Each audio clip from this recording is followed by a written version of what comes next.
दोस्तों, मोदी जी के राज में भारत कभी ग्लोबल लीडर बन पाएगा? मोदी जी के प्राइम मिनिस्टर बने हुए 9 साल पूरे हो चुके हैं और इन 9 सालों में बहुत कुछ बदला है। और आज हम यही जानेंगे कि इतने सालों में भारत में क्या क्या हुआ है और अगर इसी तरह चलता रहा तो क्या आने वाले समय में भारत दुनिया का सबसे शक्तिशाली देश बन पाएगा?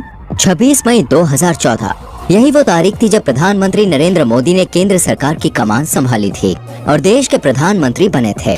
उस समय पूरे देश में मोदी लहर चल रही थी, लेकिन दुनिया के मामले में भारत काफी पीछे था। अपने 5 साल के कार्यकाल में मोदी जी ने कई बड़े बदलाव किए और फिर 2019 में मोदी सरकार वापस से आई।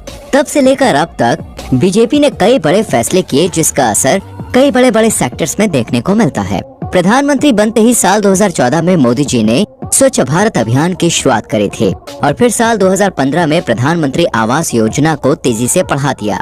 और हम साल 2016 के नोटबंदी वाले फैसले को भला कैसे भूल सकते हैं, जिसने तो पूरे भारत की जिंदगी ही पलट के रख दी। और फिर मोदी जी साल 2017 में देश की अर्थव्यवस्था को एक नया रूप देने के लिए जीएसटी लागू करते हैं। 2018 में मोदी सरकार ने आयुष्मान भारत योजना की शुरुआत करी थी, जिसमें लोगों को मुफ्त में हेल्थ ट्रीटमेंट मिलता था। उसी के साथ ही साल 2019 में मोदी सरकार ने एक बड़ा फैसला लेकर सभी को हैरान कर दिया और वो फैसला कुछ और नहीं बल्कि जम्मू कश्मीर को स्पेशल बनाने वाले आर्टिकल 370 को हटाने का था। और फिर राम मंदिर को लेकर भी सुप्रीम कोर्ट ने जो फैसला लिया, उसी के आधार पर मोदी जी ने अपनी सरकार के साथ मिलकर राम मंदिर के निर्माण के लिए ट्रस्ट का गठन कर दिया था। साल 2021 में कोरोना से बचाव के लिए मोदी सरकार ने स्वदेशी वैक्सीन के जरिए टीकाकरण अभियान की शुरुआत कराई थी। इतना ही नहीं, भारत में बनी वैक्सीन को देश के बाहर भी कई देशों में भेजा गया था। और फिर डिजिटल इंडिया के सपने को पूरा करने के लिए साल 2022 में मोदी सरकार ने 5G सेवाओं की शुरुआत करी और अभी कुछ समय पहले नए संसद भवन का उद्घाटन भी किया गया। दोस्तों, ये मोदी सरकार द्वारा लिए गए कुछ ऐसे बड़े फैसले हैं जिसने देश की नींव को और भी ज्यादा मजबूत करने का काम किया है। अगर हम इंटरनेशनल लेवल की बात करें तो दोस्तों, भारत ने पिछले कुछ सालों में दुश्मन देशों को मुंह तोड़ जवाब दिया है। फिर चाहे वो चाइना हो, पाकिस्तान हो या कोई और देश हो, जिस किसी ने भी भारत से टकराने की कोशिश की है, भारत ने उसे ईंट का जवाब पत्थर से दिया है और पूरी दुनिया को ये बता दिया है कि अब भारत झुकने वाला नहीं है।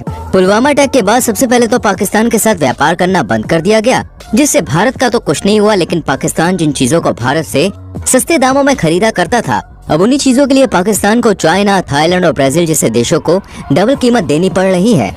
और यही वजह है कि पाकिस्तान की इकोनॉमी धीरे धीरे गड्ढे में घुसती जा रही है।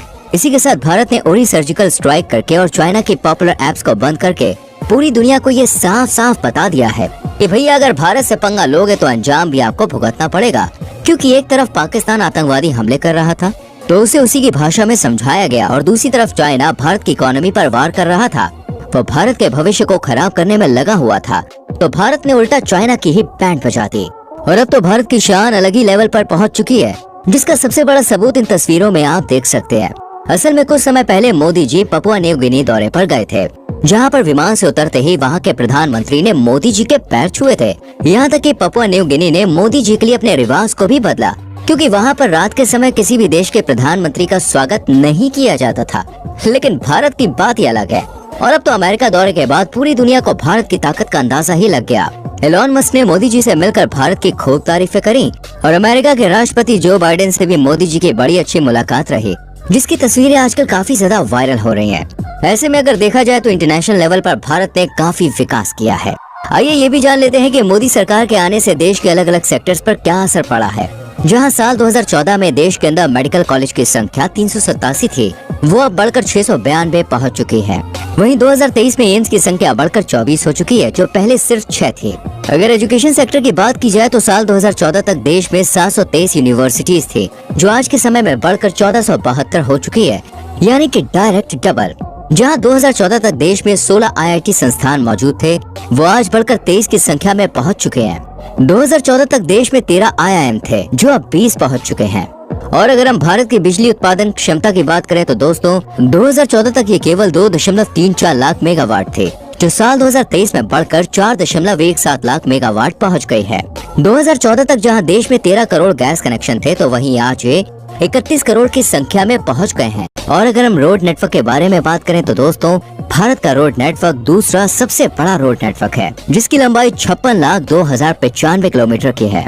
दोस्तों, वर्ल्ड इकोनॉमिक फोरम जैसे बड़े बड़े ऑर्गेनाइजेशन का यह मानना है कि भारत में बनने वाली सड़कों की क्वालिटी पिछले कई सालों से बेहतर हो गई है। और दोस्तों, अगर हम देश की जीडीपी के बारे में बात करें तो भारत की जीडीपी आज 3.46 ट्रिलियन अमेरिकी डॉलर्स तक पहुंच गई है। भारत दुनिया की 5वीं सबसे बड़ी अर्थव्यवस्था बन चुका है। और सबसे इंटरेस्टिंग बात तो ये है कि भारत पर 200 सालों से भी ज्यादा तक राज करने वाले ब्रिटिशर्स तक को भारत ने पीछे छोड़ दिया है। बाकी इस पर आपके क्या विचार हैं, कमेंट सेक्शन में जरूर बताइएगा। इस तरह की शानदार वीडियोस को देखते रहने के लिए हमारे चैनल को लाइक और शेयर करना ना भूलें। संग में चैनल को सब्सक्राइब करके बेल आइकन प्रेस करें जिससे आने वाली वीडियोस मिस ना हो। मिलते हैं अगली वीडियो में। Till then bye bye, take care.